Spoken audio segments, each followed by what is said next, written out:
যে খুব খারাপ, এখনো আমাদের এলাকায় নদী ভাঙ্গন দেখা দেয়নি, নদীর চারদিকে পানি পড়তেছে। যদি ভাঙ্গন দেখা দেয়, খুবই খারাপ অবস্থা হয়, তাহলে আমার একটা আপনারা নিশ্চিত থাকতে পারেন আমি যেভাবেই হোক সশরীরে আপনাদের মাঝে হাজির হব। আমি চেষ্টা করবো আমার সর্বস্ব দিয়ে যাদের জন্য আমি শপথ নিয়েছিলাম তাদের পাশে দাঁড়ানোর।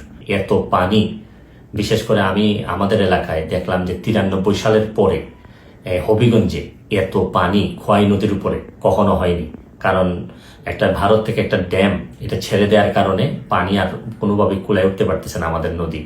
এইদিকে আবার আমাদের দেখলাম যে ফেনীতে তো মানে শুধু বাড়ির ভিতরে ঢুকছে তা না, বাড়ির চালের উপর দিয়ে পানি যাচ্ছে। এরকম কুমিল্লা, বিভিন্ন দেশের বিভিন্ন জায়গায় যেভাবে বন্যায় আক্রমণ করছে। আমি যেহেতু বন্যা নিয়ে কাজ করছি, আমার কাছে মনে হয়েছে যে এই বন্যার সময় আমার একটা অধিকার আছে যে আপনাদের সবাইকে একটা আহ্বান করার, যে যে যে এলাকায় কৃতি সন্তান আছেন তারা নিজেরা একটু ঝাঁপিয়ে পড়েন মানুষের।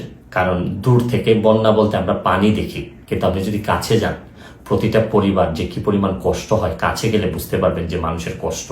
আমরা তো এমনি শুধু থই পানি দেখি, কিন্তু ভিতরে গেলে বোঝা যায় মানুষের খাবারের অভাব হয়, মানুষের পয় নিষ্কাশন ব্যবস্থার অভাব হয়, মানুষের স্যালাইন লাগে। সামান্য একটা স্যালাইন নিয়ে যেতে পারলেও অনেক বড় উপকার হয়। আমি বিশেষ করে প্রধান উপদেষ্টা মহোদয় ডক্টর মোহাম্মদ ইউনূস সাহেবকে অনুরোধ করব যে সারা দেশে ওনার তো তৃণমূলে কাজ করার অভিজ্ঞতা আছে, উনি যদি একটু ব্যবস্থা নেন মানুষ অনেক বেশি শান্তি পাবে। কারণ আমি আরেকটা জিনিস, আমি আমার এলাকায় নিজের হবিগঞ্জের যারা আছেন, যারা আমাকে আমার আত্মীয় স্বজন যারা ফলোয়ার আছেন, তাদেরকে বলবো যে আপনারা যেভাবে পারেন আমাদের এলাকার, অন্তত এলাকার মানুষগুলারে সেভ করার চেষ্টা করেন।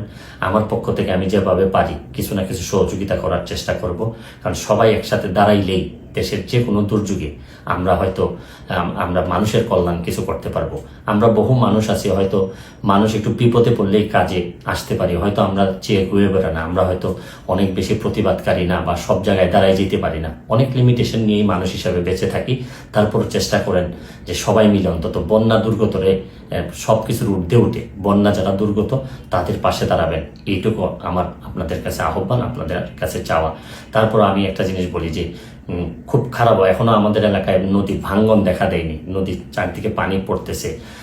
যদি ভাঙ্গন দেখা দেয়, খুবই খারাপ অবস্থা হয়, তাহলে আমার একটা আপনারা নিশ্চিত থাকতে পারেন আমি যেভাবেই হোক সশরীরে আপনাদের মাঝে হাজির হব। আমি চেষ্টা করবো আমার সর্বস্ব দিয়ে যাদের জন্য আমি শপথ নিয়েছিলাম তাদের পাশে দাঁড়ানোর। ভালো থাকবেন, সুস্থ থাকবেন।